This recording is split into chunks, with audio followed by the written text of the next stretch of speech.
একদিন এক দরিদ্র যুবক বাগদাদ শহরে ব্যবসা করার উদ্দেশ্যে রওনা হলো। তার মা তাকে বিদায় দিতে গিয়ে বলল, সত্য কখনো ছেড়ো না, আল্লাহ তোমার সাহায্য করবেন। যুবক মায়ের কথা হৃদয়ে ধারণ করে রওনা দিল।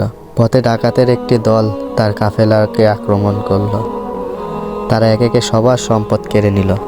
একজন ডাকাত যুবকের কাছে এসে জিজ্ঞেস করলো, তোমার কাছে কি কিছু আছে? যুবক তখন নির্ভয়ে বলল, হ্যাঁ, আমার পোশাকের ভেতরে সেলাই করা 40 দিনার আছে। ডাকাত বিস্মিত হয়ে যুবককে তাদের সর্দারের কাছে নিয়ে গেল। সর্দার জিজ্ঞেস করলো, তুমি সত্য বললে কেন? তুমি তো লুকাতেও পারতা।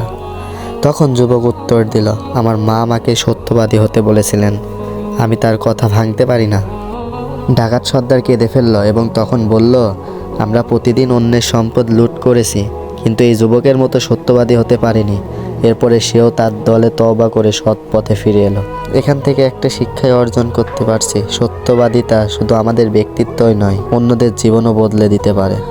তাই আমরা কখনো মিথ্যা কথা বলবো না, সর্বদা সত্যের পথে থাকবো, ইনশাআল্লাহ।